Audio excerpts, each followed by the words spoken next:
적인 이야기라고 또 그런 얘기들이 많이 있었고, 예.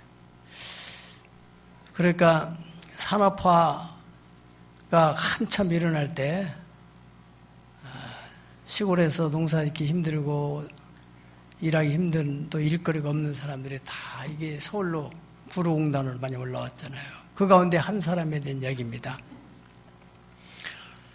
부모님들이 다 돌아가시고 큰 누나로서 남자 동생 3명을 부모님의 그런 마음을 가지고 그들을 공부시키려고 뒷바라지하는 그 일로 인해서 구로공단에 와서 열심히 밤낮으로 일을 해서 돈을 보내줬어요. 그래서 그 3 남동생이 다 잘 됐습니다. 큰 아들이 아니라 큰 동생은 공부를 해서 이제 미국 가서 변호사가 됐고, 둘째는 또 한국에서 큰 사업을 하는, 셋째는 그냥 일반 중소기업의 직장인으로 잘 또 간부로 지내고. 그런데 이 누나가 동생들 뒷바라지다가 혼기를 놓쳤어요. 그래가지고 그냥 독신 아닌 독신으로 살아가다가 젊었을 때 이 몸 관리를 제대로 못해가지고 암병에 걸리게 된 거예요. 이제는 내가 인생이 다 마치게 됐나 보다. 참 자기 일생을 돌아보니까 너무 허무하기도 하고, 그러나 동생들을 보니까 또 보람도 있고. 그래 이제 그래 마지막에 동생들한테 신세를 안 지기 위해서 사망보험이라도 들어놓자. 사망보험을 들어놓고 자기 몸이라도 깨끗하게 정리하고 하려고. 어떻든 이제 암이라고 하니까 병원에 가서 이제 암 진단을 받고 수술해야 되는데 돈이 또 어떻든 그냥 그대로 죽을 수는 없잖아요. 막내 동생이 이제 그 올케가 어떻게 알아가지고 입원을 하게 됐는데 돈이 적지 않은 돈이 드는 거예요. 그래서 큰 동생, 저 미국에 있는 변호사 동생한테 전화를 하니까 요즘에 뭐 수입료도 없고 여러 가지 힘들어서 내가 그런 돈 마련하기 쉽지 않다. 두 번째 사업하는 동생, 요즘에 경기가 어려워서 돈이 힘들다. 그러니까 이 막내 동생 이제 올케가 어떻게 해서 자기 집 전세 뭐 월세인지를 빼가지고 와서 보증금으로 이제 수술을 하게 됐답니다. 그 누나가 가만히 생각해 보니까 자기 인생이 너무너무 허무한 거예요. 내가 이러려고 내 일생을 바쳐서 이 아이들을 키웠나. 그래서 이 사람이 침대에서 엎치락뒤치락 하다가 저 막내 동생 올케가 이제 간호를 해주는데, 그래 얘들에게 내가 신세를 져서는 안 되지, 바쁜 세상에. 그래서 한밤중에 나가서 도로에 차에 몸을 던져가지고 세상을 떠나게 됩니다. 물론 유서를 써놓고 갔지요. 유서의 내용인즉, 그래 막내 올케 너무 고맙다. 그러나 내가 더 이상은 신세를 지고 싶지 않았어. 그런데 내가 사망보험에 들어놨으니까 이걸 보상받아서 남은 이렇게 잘 쓰도록 해라. 그런데 미국에 있는 동생도 또 여기 사업하는 동생도 사망보험에 대한 얘기를 듣고서 찾아와서 그거 내놓으라, 같이 나눠야지 않느냐. 그래서 이것이 법정에까지 갔답니다. 법정에서 마지막 재판장이 이제 그 사망한 누나가 쓴 유언장을 읽어줄 때, 그래도 사람이 양심이 있어가지고 그 두 동생이 고개를 떨구고 있다가 마침내는 조용히 법정을 나가더라는 것입니다. 여러분, 이러한 유형의 사람들, 산업화 시대를 살았던 사람들이 가정에 한둘이 아닙니다. 부모 세대는 말할 것도 없고, 우리도 한 일생을 살아가고 있는데 나의 일생은 어떻게 될 것인지. 지금 적어도 여기에 나오신 여러분들은 거의 인생의 중반기를 다 넘어간 사람들잖아요. 내 일생, 따라서 내 일생. 저도 나이가 좀 들고 보니까 이제 끝이 보이니까 항상 그 생각을 하는 거예요. 내가 임종 때 부르려고 하는 찬송, 내 일생 여정 끝나면. 한번 불러보실까요? 내 일생 여정 끝나면 강원 언덕 이를 때 하늘 문 향해 말하리 예수 인도하셨네 매일 발걸음마다 예수 인도하셨네 나의 무거운 죄 짐을 모두 벗고 하는 말 예수 인도하셨네. 아멘. 여기에는 저와 여러분은 하나님이 선택된 죄 백성인 걸 꼭 믿으시기 바랍니다. 하나님이 부르지 않고서는 아무도 올 수 없다고 하셨거든요. 네, 그 하나님께서는 우리가 잘 되기를 원하시는 그 마음이 우리의 부모가 우리를 잘 되길 원하는 마음보다 우리가 우리의 자녀들이 잘 되기를 원하는 보다 더 수십 배, 수백 배 크다는 사실입니다. 그래서 하나님은 우리가 하나님이 인도를 잘 하시는 그 인도를 따라 살기를 원하는 것이에요. 오늘도 예수님께서 성령으로 이 가운데 임재하시고 있는 걸 믿으시기 바랍니다. 우리가 그렇잖아요. 어떤 데 그냥 무심코 있는데도 떠래 냄새 맡아봐. 냄새 너무 향기가 좋잖아. 그래서 무심코 있다가 코를 자꾸 들이마시다 보면 그래 참 향기 너무 좋네 이런 느낌이 오는 것처럼 여러분들이 예배 드릴 때는 하나님의 임재를 느끼려고 해야 돼요. 그래야만이 우리가 오감을 작동할 때 하나님 임재 가운데 가장 중요한 임재는 사랑입니다. 사랑. 나를 사랑하시는 하나님의 사랑을 느껴야 돼요. 오늘 또 이 말씀 속에서 하나님이 우리를 사랑해서 따라 아들아 네 일생이 후회함이 없는 일생이 되기를 바라고 네 일생이 훗날에 네 후손들에게 큰 귀감이 되고 감동적인 일생이 되기를 바란다. 너 인생이 무엇이냐? 잠깐 있다가 없어지는 안개니라 그렇게 말씀했어요. 오늘은 성경에 기록으로 남겨서 우리에게 소개해주는 한 여인의 일생에 대한 얘기가 있습니다.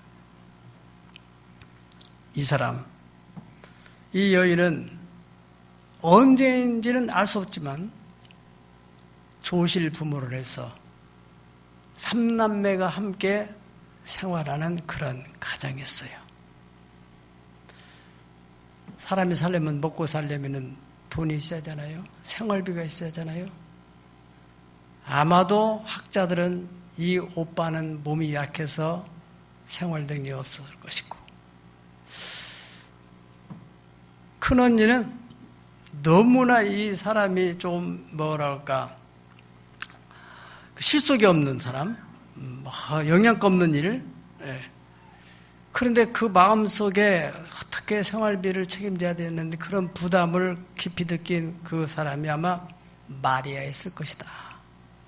그래서 이 마리아를 누가복음 10장에서는 죄인이라고 표현했습니다. 죄인. 이 당시 여자가 지은 죄이라면은 크게 도둑질을 했든지 아니면은 이 사람이 몸을 팔았던지, 둘 중에 한 가지를 했을 텐데 아마도 몸 파는 일을 했을 가능성이 많다. 이렇게 내 말이 아니라 학자들이 그렇게 추정을 하는 거예요. 그래서 이 가정 생계를 끌어나가는 꼭 라합처럼 어쩔 수 없이 그렇게 살아가는 사람도 있잖아요. 도저히 다른 길이 없어가지고. 그런데 언제인지 알 수 없지만은 이 사람들이 예수님을 만나게 됐어요. 그래서 예수님을 소망으로 또 가정의 또 보호자처럼 또 예수님도 그러한 마음, 그래서 이 요한복음 11장 하게 되면은 특별히 이 가정을 사랑했다. 그렇게 객관적인 진술이 나오고 있습니다. 그런 특별한 사랑 속에서 이제는 이 마리아라는 어느 여인이 예수님을 아버지처럼 그렇게 의지하면서 새로운 삶을 살기 시작하게 된 거예요. 그래서 예수님께서 말씀을 전하는 곳이란다면 항상 그곳에 빠지지 않아요. 어떤 바쁜 일이 있더라도. 그래서 성경에 부분적으로 나왔습니다만은 마리아는 마르다는 뭘 해서 예수님을 대접하려고 하는데 마리아는 항상 말씀을 듣는 자리에 항상 머물러 있는 거예요. 사랑하니까. 너무 은혜스러우니까. 진리의 눈을 뜨니까. 영원한 가치의 눈을 뜨니까. 그렇게 살았던 여인입니다. 누가복음 10장 38절에서 42절을 보면은 우리 한번 찾아볼까요? 누가복음 10장 38절에서 42절. 누가복음 10장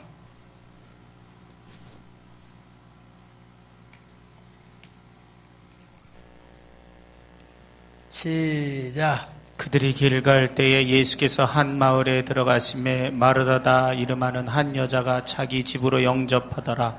그에게 마리아라 하는 동생이 있어 주의 발치에 앉아 그의 말씀을 듣더니 마르다는 준비하는 일이 많아 마음이 분주한지라 예수께 나아가 이르되 주여 내 동생이 나 혼자 일하게 두는 것을 생각하지 아니하시나이까.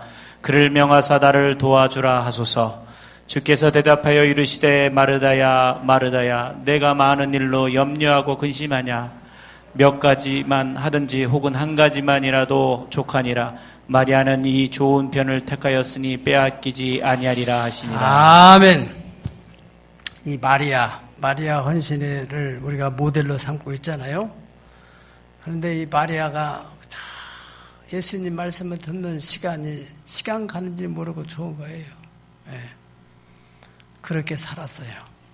그러다가 어느 날 이 사람이 마음에 결심을 하고 자기가 가장 소중히 여기는 거, 요즘 말하는 비자금 같은 것을 담아둔 향유 옥합을 예수님의 발에 깨트려가지고 자기 머리털로 닦으면서 그 사랑에 감사 눈물로 보답을 하려고 하는 그런 마음으로 그렇게 했다는 거예요. 그게 바로 오늘의 내용입니다.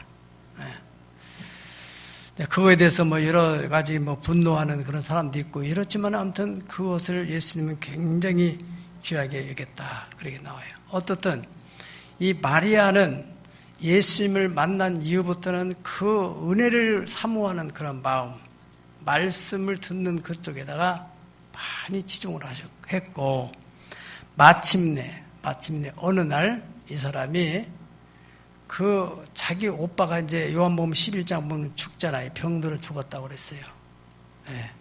그때 이제 예수님이 병들어 죽어서 무덤에다가 장사를 지냈는데 나흘 후에 오셨어요. 이미 시체는 다 열대지방, 보통 때도 그런데 열대지방은 금방 부패하죠. 다 썩어 냄새가 나는. 그런데 예수님께서 나는 부활이요 생명이니 나를 믿는 자는 죽어도 살아난다. 이것을 네가 믿느냐? 네가 믿으면 하나님의 영광을 본다. 그런 말씀을 듣고 이제 마르다가 돌을 옮겨놓고 예수님이 나사로를 부를 때 그 죽었던 나사로가 일어나서 나오는 거예요. 상상을 좀 해보세요. 보통 일이 아니잖아요. 남의 일도 아니고 우리 오빠가. 이야, 정말 예수님. 그냥 말씀을 듣는 것, 또 병자 고치는 것들은 보긴 했지만은 그 죽어서 완전히 시체가 썩은 냄새가 나는 그 오빠가 살아나는 거 보면서 얼마나 큰 충격을 받았겠어요. 잘 들으세요, 여러분. 예수님을 제대로 믿는 사람은 부활신앙이 확고하게 서 있는 사람이에요. 영원한 가치에 눈을 뜬 사람이에요. 네. 그래서 이분은 부활신앙, 신앙의 복음의 진수를 깨달았던 거죠. 네. 그리고 어느 날 이제 예수님이 이렇게 좀 마음이 무거워 보이는 그런 느낌, 영적인 느낌이죠. 그걸 보면서 자기의 옥합을, 자기 집에 온 것도 아니고 베다니 나병 환자 시몬의 집에 방문했는데, 베다니는 같은 동네예요. 베다니 사람들이 다 요즘으로 말하면 좀 어려운 동네잖아요. 옛날에 서울에 봉천동 같은 그런 동네예요.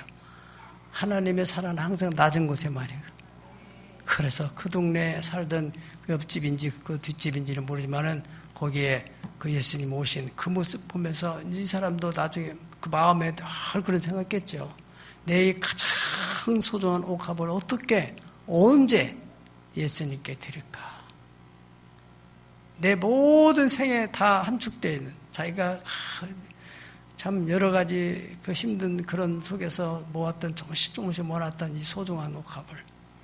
그래서 이제 예수님이 오셨던 그때 이제 발에 그 붓고서 다 머리칼로 씻으면서 눈물을 흘리는 그런 내용이 오늘 본문에 나올 때, 거기에 대해서 그 이제 어떤 사람은, 어떤 성경에는지 가룟 유다가 그랬다고도 하고, 다른 제자들 그랬다고도 하고, 시몬이 그랬다고도 하고, 시몬이 그랬다고도 하고, 어떤 사람들이 충격을 받은 거예요, 남자들이. 그래도 큰 돈은 남자들이 만지잖아요. 그런데 남자들은 큰 돈을 쓰지는 못해요. 그게 또 특징이에요. 벌기는 잘하는데 큰 돈은 또 여자들이 쓰는 거예요, 여자들이. 예. 이 남자들이 돈이 그게 적은 돈이에요. 여러분들이 이제 이 당시에 화폐 계산을 하게 되면은 그 광야에서 5,000명이 점심을 먹으려면은 얼마가 필요하다 했어요? 200데나리온이 필요하다 했어요. 200데나리온이라면은 그저 요즘 용어로 쉽게 생각하면은 짜장면 한 그릇 5,000원이라고 보고, 5,000명한테 5,000원씩 한다면은 2,500만 원이죠. 거기서 이 사람이 300데나리온이라고 하니까 300, 이것을 갖다가 300데나리온을 가난한 자들이 팔으면 나눠주면 좋지 않겠냐니까 적어도 한 요즘으로 한 4천만 원쯤 되는 돈입니다. 4천만 원쯤 되는 돈을 갖다가 그런 가치가 있는 걸 깨가지고 거기다 그냥 부어버리고 끝낸다. 충격이죠, 충격. 그렇잖아요? 4천만 원짜리 차를 빼가지고 그냥 그 차를 그냥 깨트려버린다. 쉽지 않은 일이죠. 충격을 먹죠. 그래가지고 막, 이야, 그럴 때 예수님께서 이 여자가 지금 내 장사할 날을 지금 준비하고 있는 거다. 예수님에게는 얼마나 큰 위로가 되죠. 누구도 알지 못할 지금 6월절 십자가를 향해서 걸어가오는 그 노정에 이 여인의 하는 그 헌신된 행위를 보면서 예수님 얼마나 큰 위로가 되겠어요. 하나님이 물론 감동을 주셨겠지요. 네. 그러면서 제자들이 분노하는 일에 대해서 예수님 말씀하시기를, 가난한 자들은 항상 이들과 있으니까 언제라도 할 수 있어. 그러나 나는 이 땅에 영원히 있는 게 아니야.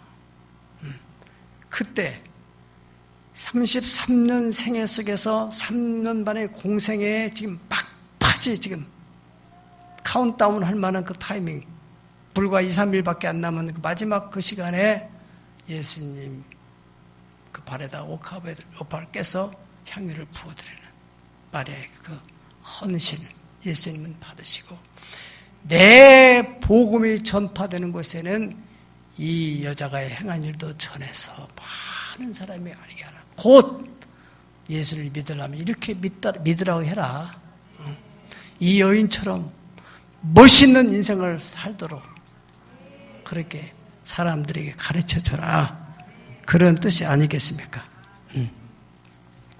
그 마리아는 개인적인 뜻도 있겠지만 여러 가지 의미로 우리가 해석해 볼 때 지금 예수님이 인류의 죄를 다 짊어지고서 그 십자가를 향해서 나가는 과정의 마지막 인간의 대표로서 마지막 예수님에게 감사의 뜻을 표현해주는 그런 의미로도 우리가 생각해 볼 수가 있는 것을, 그럴 때 우리는 그 마리아에 대해서도 우리가 고마운 마음을 가져야지 그 시기 질투할 대상이 아니잖아요. 제자들이 자기들이 못하는데 예수님이 좋아하신다면은 그래 우리가 해드려야 되는데 이 여자가 했구나, 참 당신이 해서 너무 고맙다고 이렇게 나와야지 않겠습니까?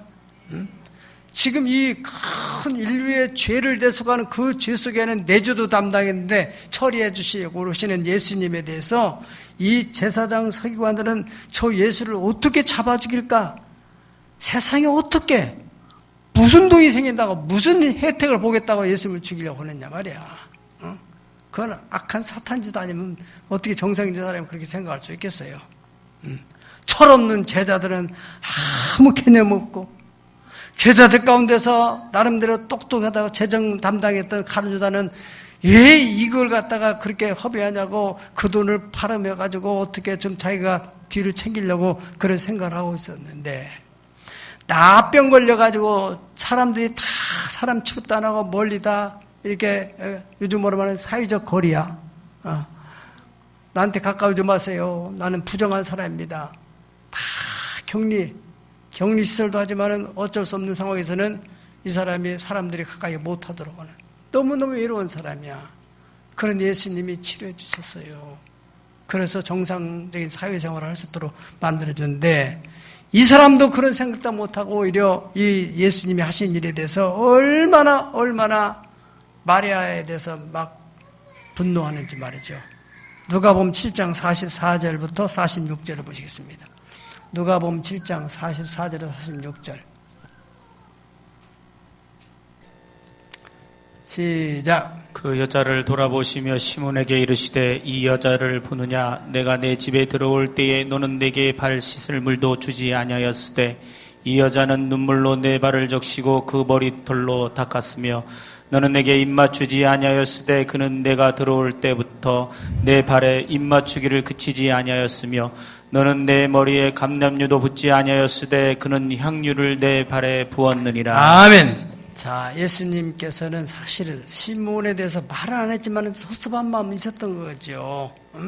예수님을 초청해놓고 거기에는 좋은 거예요.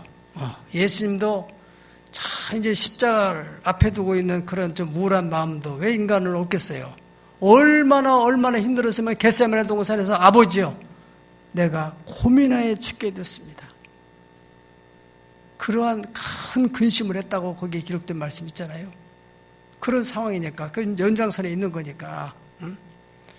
그런 시몬이 초청하는 까지는 좋았는데 발 씻을 물도 안 주고 입맞추지도 않고 감람유 그 조그마한 그 좀 싼 기름이라도 부어줄 수도 있는데도 불구하고 너는 그랬는데, 너는 아무것도 그저 네 생색을 내려고 네가 사람들 앞에 좀 폼 잡으려고 나를 이제 불러들였는지 모르지만은 이 여인은 봐라, 자기의 가장 귀한 것을 내 발에다가 붓고 자기 머리털로 적시지 않느냐. 자, 이런 모습에 대해 예수님께서는 이 여인을 칭찬할 뿐 아니라 이 여인에게 축복을 하고 내 복음이 전파되는 곳에 이 여인의 행한 일을 꼭 전해줘라, 그렇게 말씀했습니다. 여러분, 우리 신앙생활이라는 것은 정말 사실은 예수님에 대해서, 영혼에 대해서 확실히 알고 나면요, 성경에서 우리에게 말씀하고 있는 바대로 너희는 이제 값으로, 예수의 피값으로 사신 바 됐으니까 너희 몸을 하나님께 드리라. 그게 소위 헌신하는 겁니다. 헌신.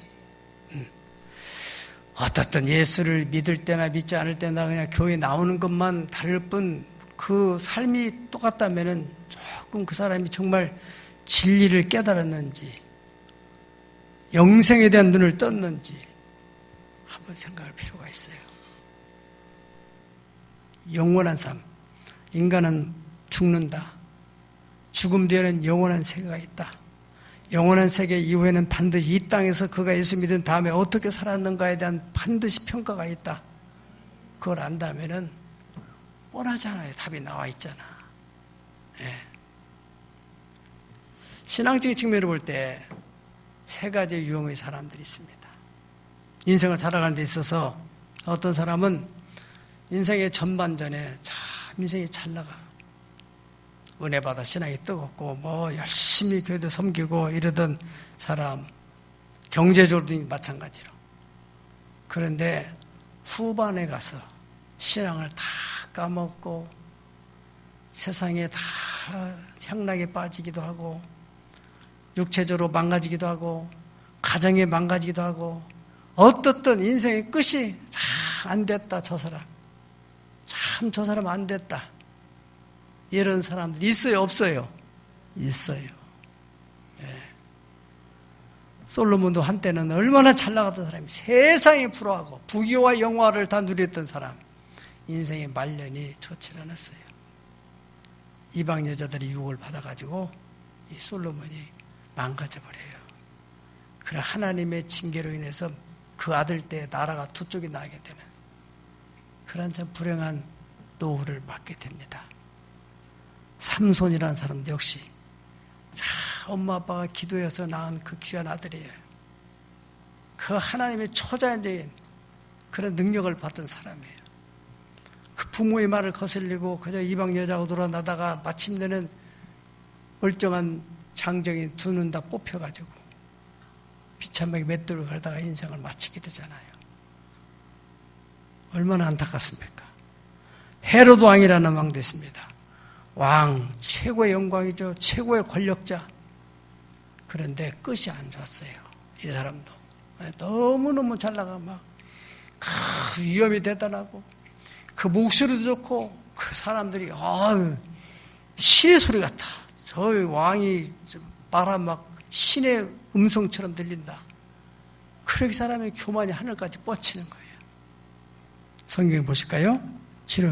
사도행전 12장 21절에 23절을 보시겠습니다. 사도행전 12장 22, 23절 시작. 헤롯이 나를 택하여 왕복을 입고 단상에 앉아 백성에게 연설하니 백성들이 크게 부르되 이것은 신의 소리요 사람의 소리가 아니라 하거늘 헤롯이 영광을 하나님께 돌리지 아니하므로 주의 사자가 고치니 벌레에게 먹혀 죽으니라. 아멘. 인생 간단해요. 연설하는 사람들이 이야 막 자기의 모든 영광을 하나님께 돌려야 할 텐데 그렇지 내가 이 정도 하나님께 너는 안 되겠다. 교만은 패망의 선봉이요 넘어짐의 앞잡이라 있습니다. 교만은 우리가 잘나다 이 교만이라는 것이 얼마나 무서운 것인지 알 수 없어요. 교만 마귀가 바로 교만에서 하늘에서 쫓겨나게 되잖아요.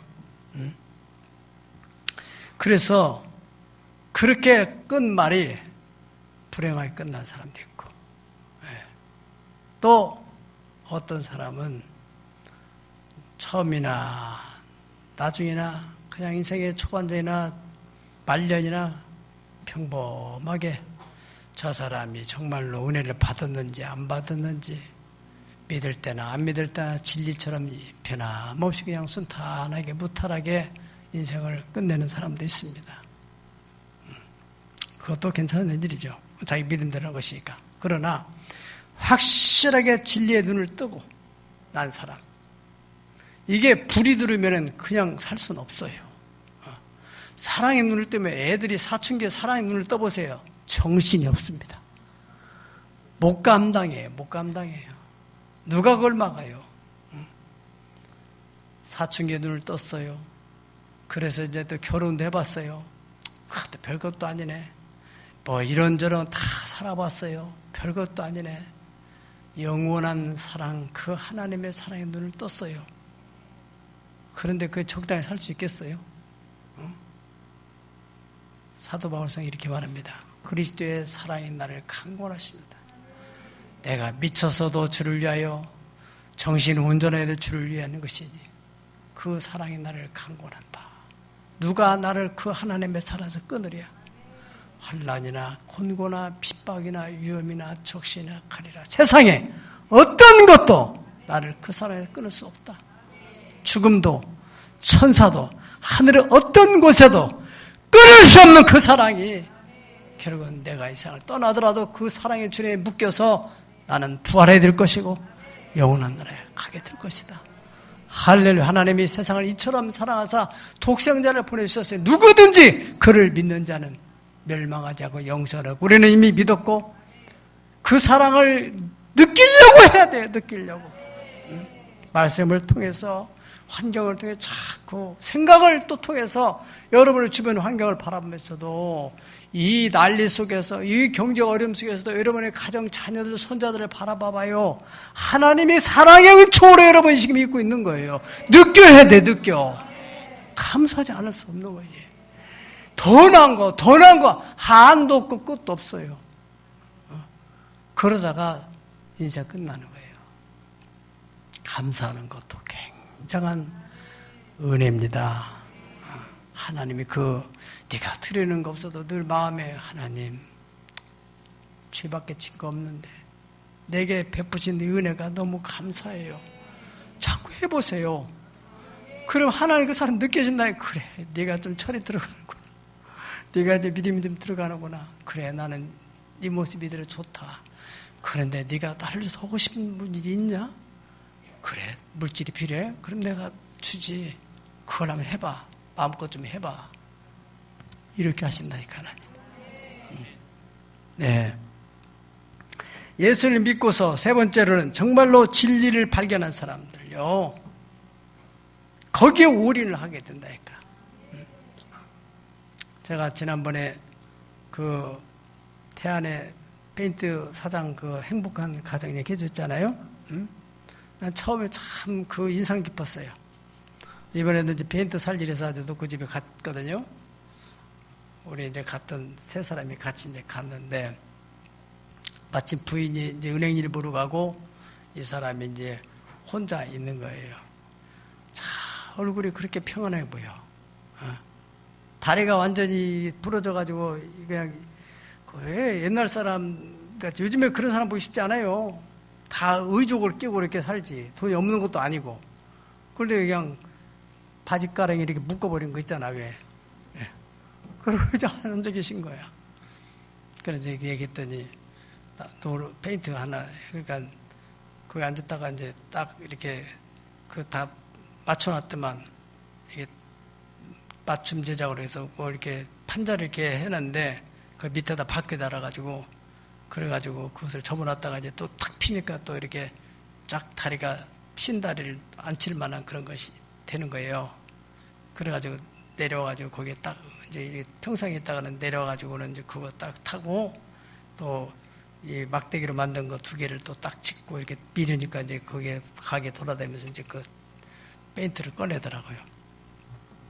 페인트 주면서 또 아유 목사님이 오셨으니까 또 붓을 하나 3,000원짜리 서비스 드리겠다 하면서 또 주는 거예요. 그러면서 이 양반 이제 부인도 없으니까 저차 이런 얘기를 하는데 자기가 원래 한 4, 5년 전에 큰 사업을 하고 아무튼 돈이 많았었대요. 그런데 자신이 교회는 다녔는데 정말 그냥 다니고 교회에서 일 좀 하라고 하는데도 막 뺀질거리고 그렇게 살았대요. 그래서 하나님이 징계로 자기가 큰 트럭에 다리가 그냥 갈려가지고 다리가 완전히 부러졌다는 거예요. 그래가지고 한쪽 다리도 그렇게 피지를 못하는 그런 형편인 것 같아요. 뻗어 있었더라고. 힘을 못 쓰는 거예요. 한쪽 다리도. 그러니까 한쪽은 완전히 끊어냈고 절단됐고. 그런데 그 얼굴이 그렇게 평안할 수 없어요. 자기가 그렇게 말해요. 난 정말 행복해요. 몸이 성할 때보다 지금 좀 행복해야 돼요. 그 행복하다는 그 말의 진실성이 어디에? 얼굴에 나타나요. 그리고 자기는 이제 살아날 날도 멀지 않은데 후손들을 위해서 자기가 지금까지 경험하고 깨달은 거, 또 책을 읽다가 또 깨달은 거, 할 일 없으니까 이제 그 가게에 앉아 읽으면서 책도 보고 아주 뭐 한량이야, 한량. 예. 신선노릇 한다는 거 있잖아요. 부인이 나머지를 다 해주고, 부인도 신앙이 있어가지고 참 그렇게 내가 말했잖아요. 벌써 딱 보면은 이게 부부간에 같이 사업을 하더라도 이 부인이 정말 남편을 공경하는 마음이 있는가 없는가 우리는 보여요. 그런 것이 다. 저 부인이 무시하는가 이게 다 보이거든. 그런데 부인도 멀쩡한 사람인데 그 남편을 공경하는 모습이 보이는 거예요. 존중하는 모습이 보이는 거예요. 그러니 얼마나 행복하겠어요. 예. 그리고 텔레비 보면서 또 설교 들으면서 좋은 말씀은 다 적는다고 하더라고. 그 노트를 보여주더라고, 노트를. 뭐 빨간색 걸 줄치는 것도 있고 파란 걸 녹색으로 한 것도 있고 그래서 세계사적인 것은 뭐 분홍색, 또 국내에서 일어난 것은 또 빨간색, 뭐 이렇게 다 해가지고 이래서 나중에 이거 지금 7권째인데 이걸 다 모아가지고 우리 후손들에게 정말로 인생을 이렇게 살아야 되는 어떤 이정표 같은 그런 걸 남겨주려고 너 그래. 나하고 고도도 많고, 참 너무 존경스럽다. 정말 이 사람이 그 다리를 잘라내는 사건을 통해서 하나님의 사랑을 제대로 깨달았구나. 그래. 전반전은 어떻게 살았던지 모르지만은 후반전이 참 우리 인생이 아름답게 지금 마무리를 해가고 있구나 하는 걸 느끼게 됐어요. 사도 바울이라는 사람도 젊었을 때 대단한 사람이었어요. 학문에 대해서나 그 열정에 대해서나 다메섹 도상에서 예수님을 만나고 난 그 이후 하나님의 그 큰 사랑을 접하고 난 이후에 사람이 확 달라졌어요. 그리스도의 사랑이 나를 강권하신도다. 관제와 같이 자기 몸을 다 드리는 헌신의 삶을 살게 되는 것입니다. 다윗 목동에서부터 시작해가지고 참 파란만장한 인생을 살았던 다윗. 사울왕에게 정적으로 몰려서 쫓겨다니고 얼마나 많은 고생을 했습니까? 왕위에 오르고 나서도 또 밧세바를 통해서 또 범죄하다가 또 얼마나 하나님 무슨 징계를 받게 됐습니까? 그랬던 다윗이 나중에 다 성화되어요. 그 다윗의 일생을 마감짓는 한마디 그 말씀 내용이 역대상 29장 26절에서 28절로 딱 요약이 됩니다. 역대상 29장 26절로 28절. 이새의 아들 다윗이 온 이스라엘의 왕이 되어 이스라엘을 다스리는 기간은 몇 년? 40년이라. 헤브론에서 7년간 다스렸고 예루살렘에 33년을 다스렸더라. 그가 나이 많아 늙도록 부하고 존귀하여. 돈은 있지만은 존귀는 사람들이 존중해 줘야 돼. 하나님이 또 존중해 줘야 돼. 그런 것을 누리다가 죽으니 그의 아들 솔로몬이 대선의 왕이 됐다. 이것이 다윗의 일생에 대한 요약입니다. 그는 정말 자기 평생에 하나님의 성전을 건축하려고 다 모아놓은 것을 마지막 다 관제처럼 드리고 솔로몬에게 위임을 하고 세상을 떠나게 되는 거예요.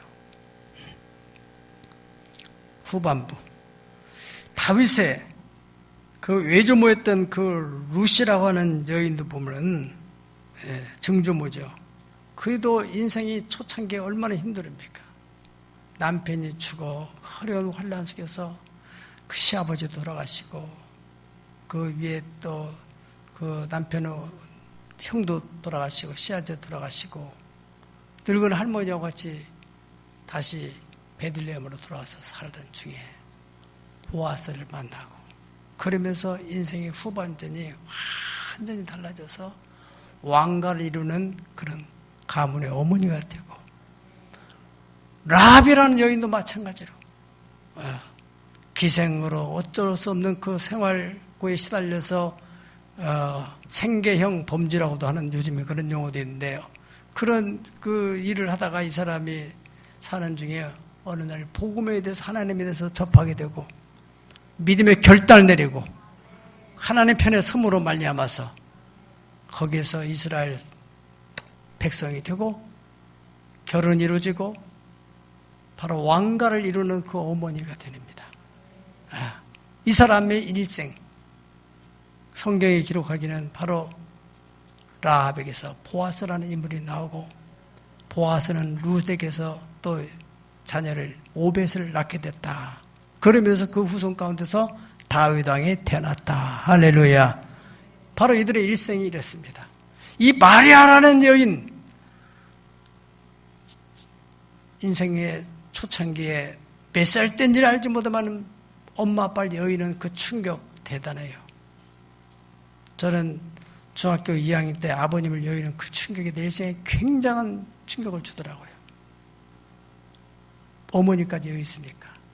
보호막이 없고 보호자가 없는 돌볼 수 없는 그런 속에서 어떻게 해서 이제 이 사람이 또 세상으로 나가서 먹고 살기 위해서 또 몸을 파는 그런 일을 했던 그런 불행한 인생. 어쩌다가 예수님을 만나게 됐고 그 하나님의 사랑의 눈을 뜨고 진리의 눈을 뜨고 그 은혜를 사모하는 즐거움이 있어서 거기에 빠져들고 그러다가 마지막 자기의 모든 것을 모아서 숨겨놨던 그 옥합을 예수님께 드렸다.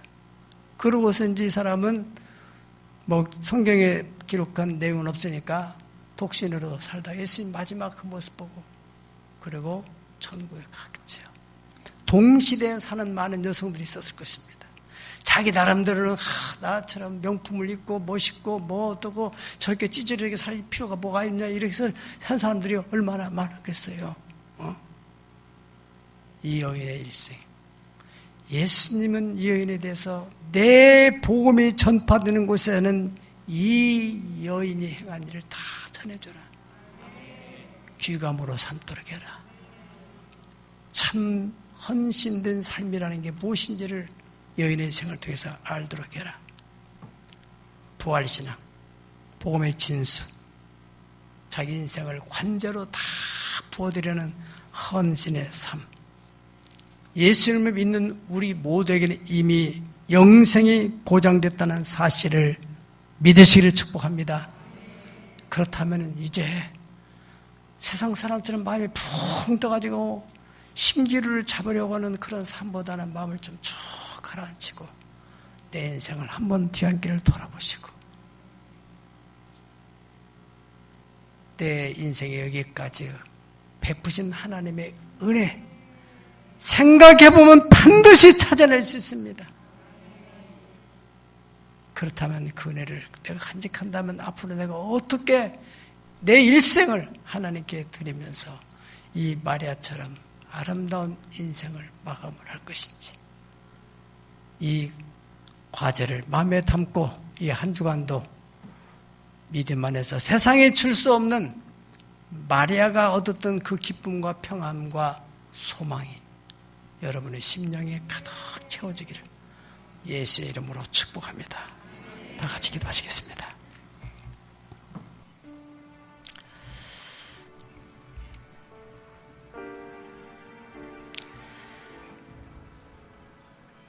너희 인생이 무엇이냐?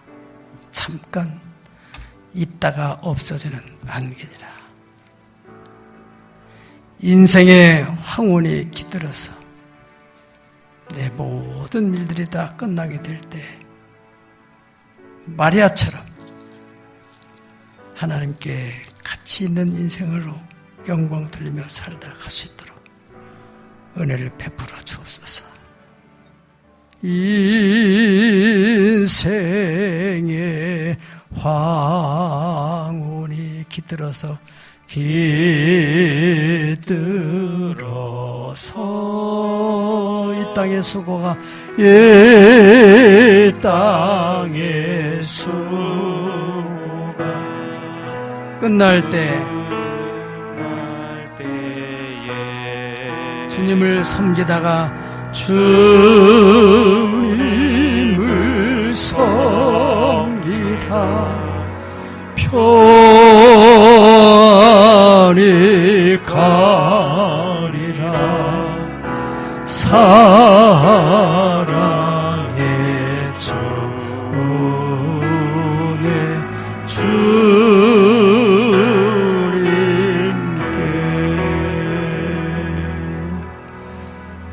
자신의 뒤안길을 돌아가면서 함께 앞으로 나갈 길도 생각해보는 마음을 하나님께 기도로 드리겠습니다. 걸어가시고 자비로우신 우리 하나님, 오늘도 장마 그때 무도연 가운데서도 하나님의 전에 나와서 예배하는 우리 사랑하는 새아들의 권속들을 주님의 귀하게 여겨주시고, 오늘 또 하나님으로부터 내려지는 신령한 은혜가 우리의 마음속에 깊이 하나님 이슬비처럼 적셔 들어서 세상 사람들이 살아가는 밤처럼 신기를 잡으려고 쫓아가는 그 삶에서 마음을 차분히 가라앉히고 진지하게 내 인생의 뒤안길을 돌아볼 수 있는 해주시고, 내 인생의 앞을 어떻게 살아갈 것인지, 어떻게 인생을 마무리할 것인지, 내 인생을 어떻게 될 것인지,